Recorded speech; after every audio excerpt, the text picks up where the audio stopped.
Whalaflahi atu, hane te walatala tutupu whakamua ke lata e me tau ua whihong whamafitu nei. Ko moai he matu palimia ko lilifu ko toke tālangi, e taha whaka mai longa toko lunga mai he whakatuwhono hani silani. Koe tau mita hila fō, ke he ni kua amanaki ke tuku ke tau loto kaina he motu, ke mai ke tu tangata ki sia koe lahi whewhe e hila ko whakaonga. Kau whalataha e te whahine le veki atu e ki tau kato whia niwe, ke whakaako ke tau puhala ke pui pui mai he tau mahani kolokolo wao he tamadakau mai whafo. Ne hoku mai e tamadakau mai he Fulton Hogan ke ngahua ke whalua tau mai hihi ke malewa kalele. Ka mata e tau whōnei mai tau whia takai. Ka mata e tau whō mai whailoanga ko moa he matua palimia ko toke tālangi, taha whakamailonga li lifulahi mai he whakatuwhono hani silani ne whamahani ai ke whailoa he mtau he tau taha. I loa tāla kua ofua e palimia ha ko moa e whakailoanga nei, ko ia tahe tau tangata ne kua whiwhiri ai ke moa e whakamailonga, ha koe hana tau ngahua mai malolo ke he tau whakahoruanga whuki ke heo te Pasifika.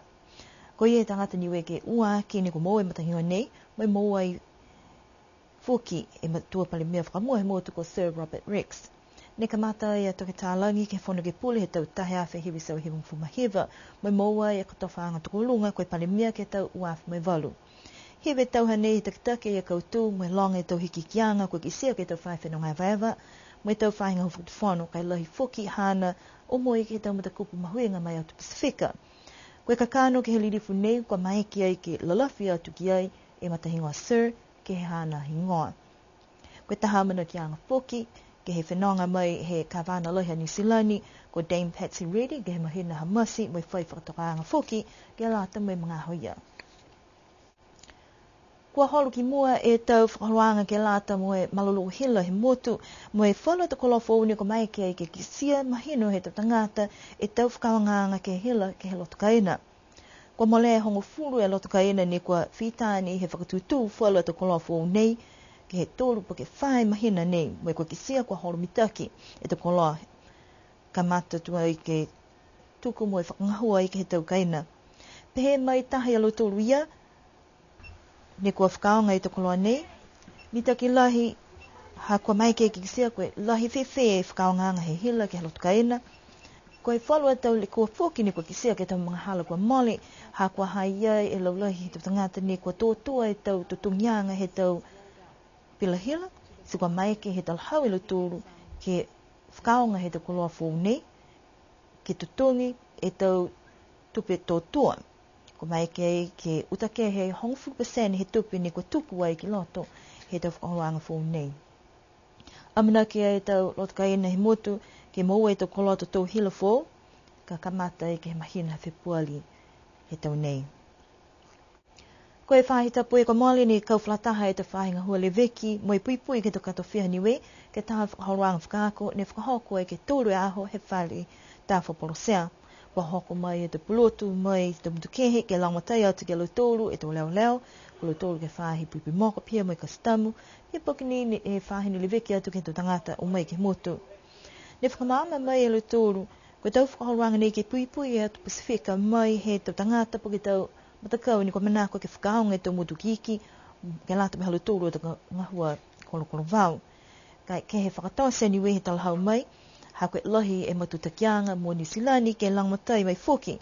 Koe taha na puhala ke hoko mai ke motu, koe ua ne whakalele wha hoko mai whaitapu, pa ke whakatonga lau koloa hoko mai langatahe he mahina.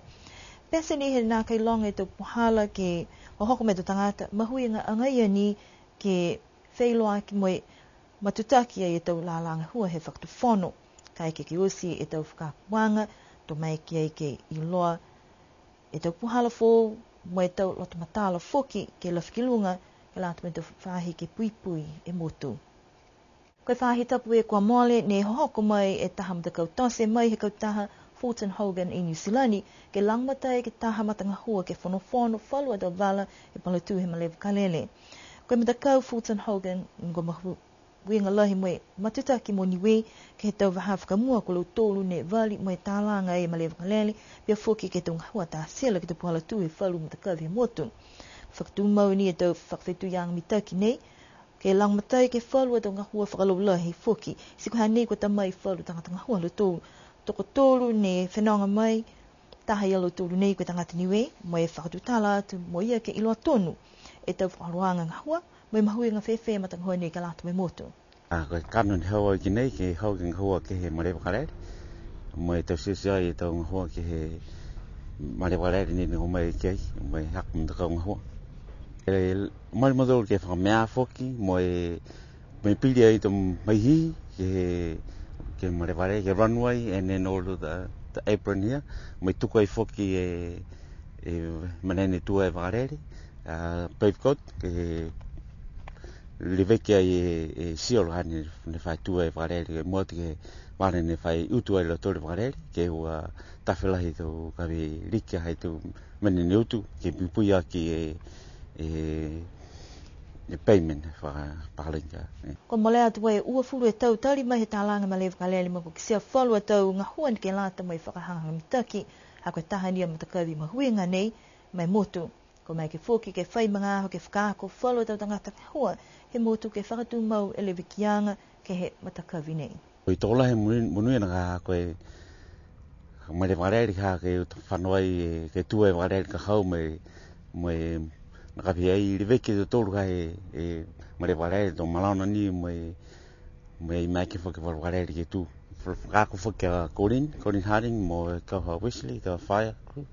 Whakako whake lo tōru ke whakisangi ke tupahara ke tausiaki ke pekini kai nanofu a matori nei ha kai mai ke lo tōru ka kisia kua kamate ke maihi po ke kamate men ke tausi ni lo tōru nei. Koho kua tuai whalu a tau hukui he whakatu whanu ke kisia e lahi he tunga hua kua maupopo tuai moe kua tukwhenonga tuai mtakau nei ke hao whaleile kua mole. Kua whiawhia moe o viko takai whalu a tau maanga he motu ki he aho whaiumu whakamua he tau ke whakawhirea i e tau fō uawhi whakawhitu. Kua whakamuna ia i ke tau launu ke he kehe tau pelea uawhi moe o takai viko he motu toko longa i tau tangata ni ko tau siu se foki ke he tau launu fufuala ke whakawhiawhia ke takai tunga ni whamahani. Ni whipiri ai he tau maanga ko awasele mo makefu ke whakahokatuai halu tōru takai ke he awhaleile. Kua te maanga hawa ia kua tau se ai halu tōru takai ke hawhaiumu ke uaki. Tala hau wai he te kitaki lau ko Tony Edwards, mi taki e tau hokotaki, ke lata me mga hala whia takai he mdauri tau nei, nā kai whaile kua lahi. Ko tumawanga ia pōki ni halu tōru tau hata kianga, ke he tau tangata ni kua whakaonga ia tau whanawai, mo i tau hosi, ke whakauosi me nā kai liu ke tau se e tau ngahua pihia, ne ke tutupu whalu tau le kua lawhiki lunga, mo i pāki ai whalu. Amanaki, ni ke tumau e whanongonongo, mo i muito he tau tangata ke he tau hata kianga, moe tau whakatu whonu ke he puhala tū. Whakauosi mehne ia e tau wala tala te tupu hata tōru ke lata me awhiawhinei. Kia manuia nei o ke whahatapa ni hanga wata kiai, moe tau lidiu ke whalewepe he nei fōke ke whahitapa hau. Manuia nei pō.